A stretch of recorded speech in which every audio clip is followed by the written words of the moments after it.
안녕하세요. 반갑습니다. AP투자연구소의 이정열 전략팀장입니다. 금요일은 4월 20일, 현재 시각은 1시 11분을 지나고 있습니다. 대한항공이고요. 코드번호 003490입니다.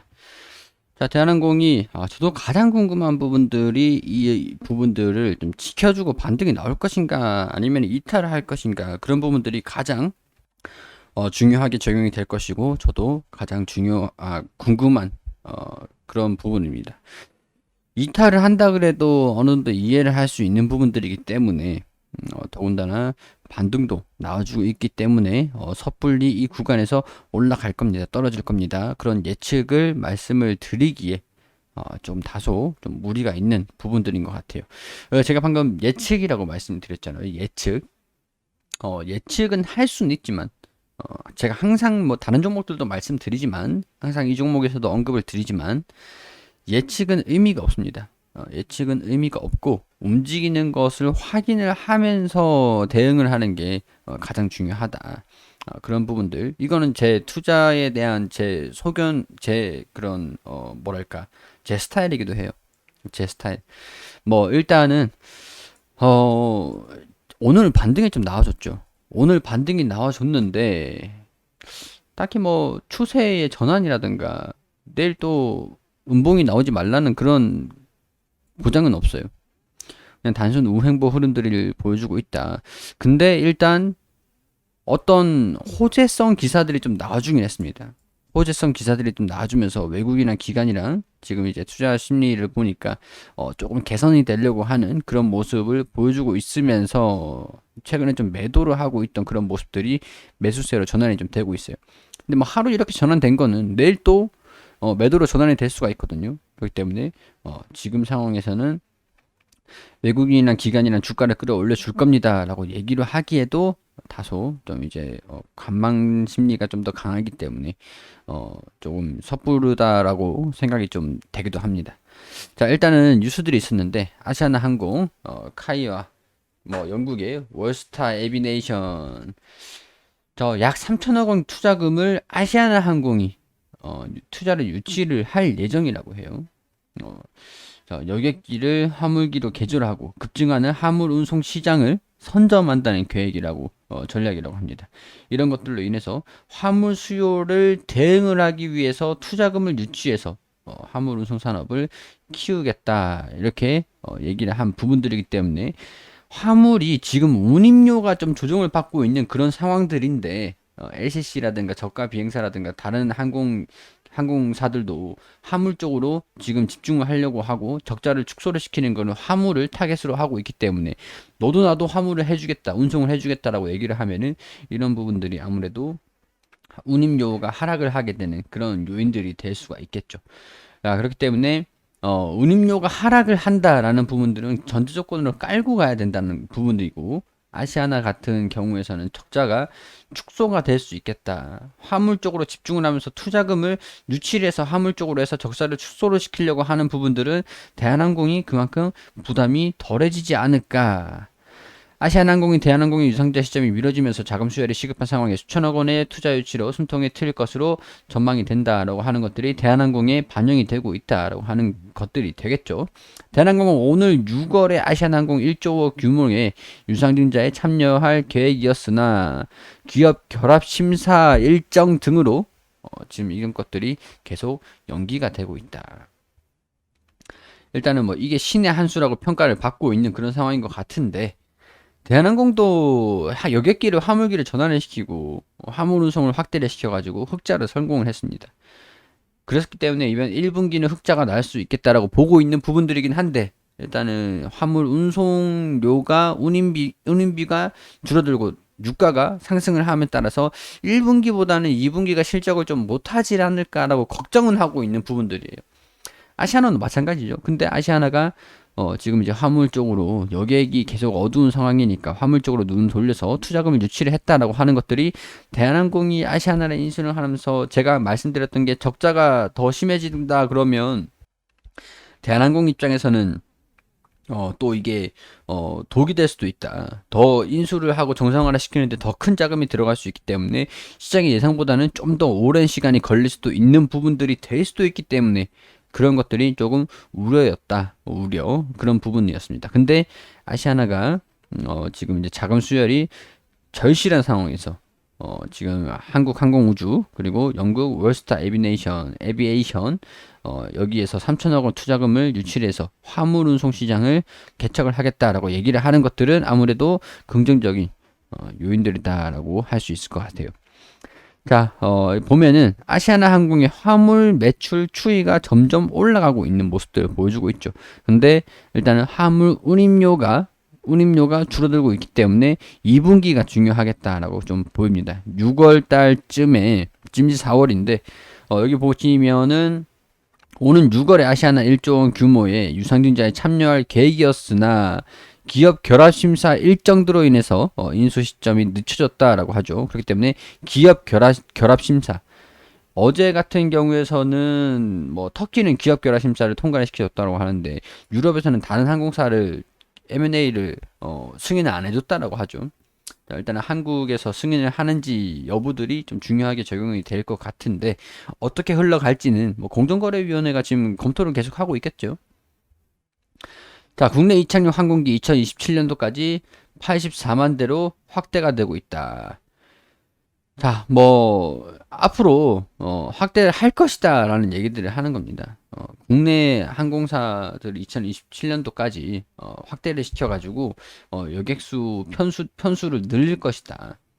항공이 좀 늘릴 것이다. 뭐 이런 부분들로 뭐 이건 뭐 증대 개념인데 뭐 중요한 부분들은 아닌 것 같고요. 뭐 나쁘진 운항 편수를 늘린다라고 하니까 여기에 그 수요만 있는다고 한다면 나쁘지 않은 소식들이 되겠죠. 자, 대한항공 같은 경우에 지주사 행위 제한, 뭐 고민, 뭐 이런 소식들이 4월 5일에 좀 있었습니다. 아시아나 IDT 추가 지분 확보 필요성, 뭐 등등등, 뭐 요즘 얘네들이 인수를 한다, 인수 통합한다 그런 부분 나와준 이후에 나온 소식들인데. 일단 지분 구조를 볼게요. 우리 지분 구조를 봐야 좀 이해가 될 수 있는 부분들이 있으니까. 자, 조원태 회장이 승리를 했죠.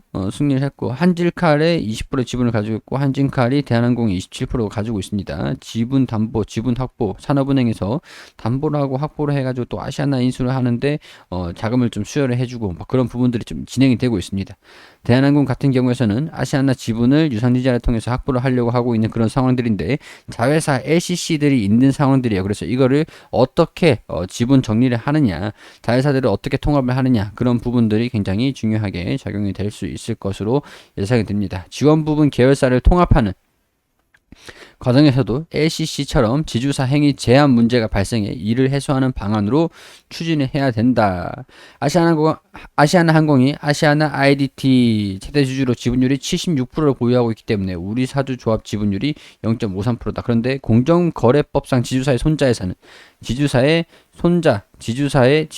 손자회사가 되죠. 손자회사, 자회사, 손자회사 같은 경우에서는 지분을 100% 보유를 해야 된다. 대한항공과 아시아나항공이 합병을 하면 아시아나 IDT는 한진칼의 손자회사지만 그전에는 증손회사다. 자, 이런 부분들 때문에 LCC의 지분을 어떻게 할 것이냐, 지배구조 변화를 어떻게 될 것이냐. 지배구조 변화를 언급을 하면서 통합법인 출범 후라고 하죠. 통합을 시킨다라고 하는 가능성들이 있죠. 두 가지 방안이 검토되고 있다. 먼저 합병 법인이 LCC 통합 법인을 거느리는 방안이죠. 그러니까 한진칼에 이렇게 자회사로 묶어가지고 한진칼 밑으로 두겠다라고 하는 것들이 되겠고, 또 다른 방식은 이게 이런 얘기들이네요. 대형 항공사 합병 법인이 얘네들이 합병을 해가지고 한 회사가 되면은 얘네들이 한 회사가 되면 첫 번째 방법은 얘네들이 한 회사가 되는 방법. 한 회사가 된다 그러면 자연스럽게 자회사가 되는 부분들이잖아요.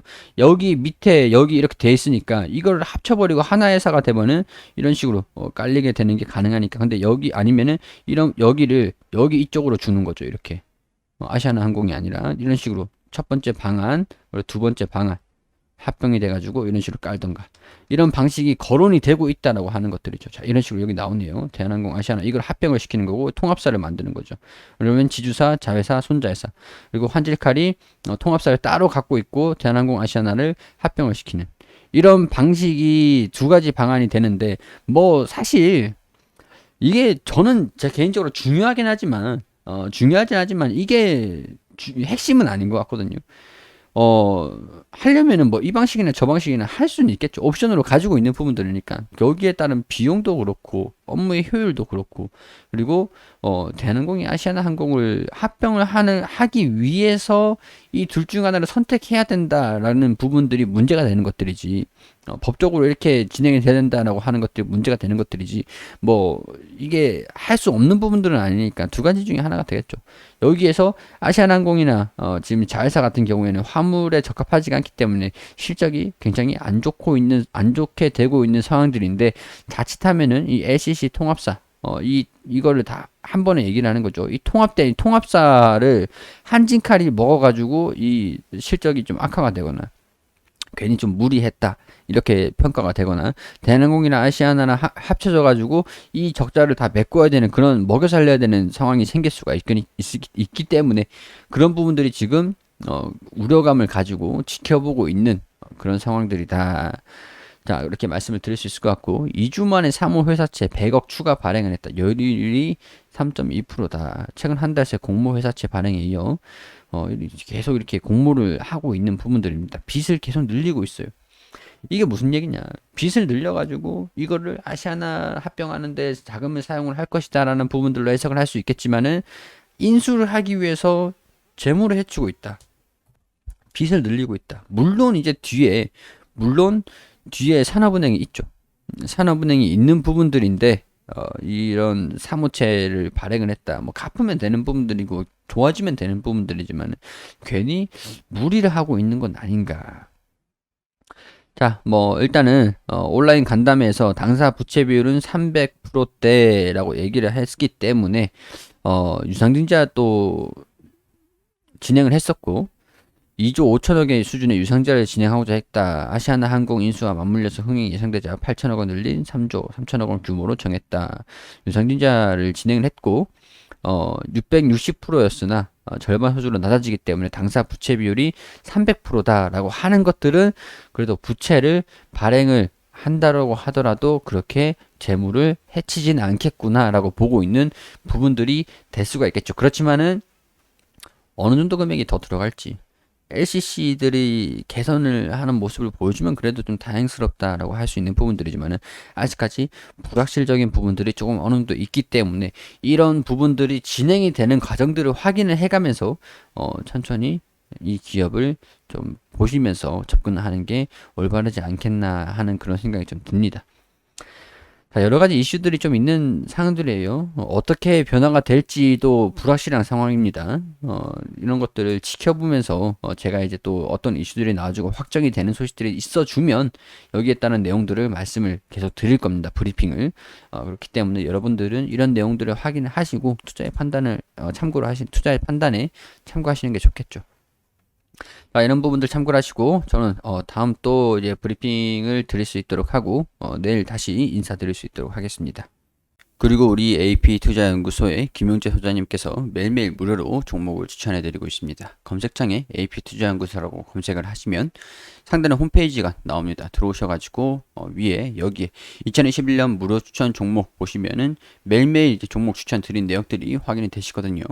자, 여기에서 4월 16일 금요일 게시판으로 들어오시게 되시면 장전에는 뉴욕 증시가 어떻게 움직였는지 이렇게 쭉 내용들을 설명을 드리고 있고 우리가 투자를 함으로써 뉴욕 증시를 알고 봐야 되기 때문에 영향을 좀 미치기 때문에 자세하게 설명을 드리고 9시가 되면은 이제 종목 추천 드립니다. 해성 DS 현재가 34,600원, 1차 목표가 35,600원, 손절가 33,000원, 그리고 9시 9분에 선도전기 현재가 4,020원, 1차 목표가 4,140원, 손절가 3,850원, 그리고 9시 2분에 광명전기 현재가 2,760원, 1차 목표가 2,840원, 그리고 손절가 2,620원 세 종목 추천드렸습니다. 자, 선도전기 1차 목표가를 돌파했다고 말씀을 드리면서 차트를 통해서 이렇게 어떤 움직임을 보여주고 있는지 설명을 드리고요. 자, 그리고 9시 7분쯤에 세 종목 추천해서 한 종목 수익, 두 종목 보유 중이다. 한 종목 선도전기, 두 종목 해상 DS, 광명전기 목표가, 매수가, 손절가 잘 지켜달라고 말씀을 드리고 자, 이제 장이 종료가 되면은 추천드린 종목들 3시, 4시쯤에 이렇게 결산이 올라옵니다. 자, 해성 DS 추저가 대비 1.5% 정도 올라갔고, 선도전기가 한 4% 가량, 그리고 강мен전기는 손절가. 모든 종목들이 단기로 스캘핑 형식으로 추천을 드리기 때문에 단타로 접근을 한다라는 거는 손실이 그만큼 빠르게 확정이 될 수도 있다라고 하는 것들이기 때문에 반드시 유의하시면서 접근하시고요. 그리고 통합 누각적으로 모든 종목들이 수익이 나는 것은 아니다라는 것들 반드시 확인하시면서 참고를 하시면 좋을 것 같습니다. 그렇지만은 한번 수익이 나면은 크게 나는 편이기 때문에 이 도움이 필요하신 분들 같은 경우에서는 오셔가지고 종목 추천 받으시고, 단기적으로 수익을 내고 싶다라고 하시는 분들 같은 경우에서는 홈페이지 오셔가지고 도움을 받으시는 것도 괜찮을 것 같다라고 말씀을 좀 드릴 수 있을 것 같습니다. 도움이 필요하신 분들은 많은 이용해 주시고, 저는 여기서 인사드리도록 하겠습니다.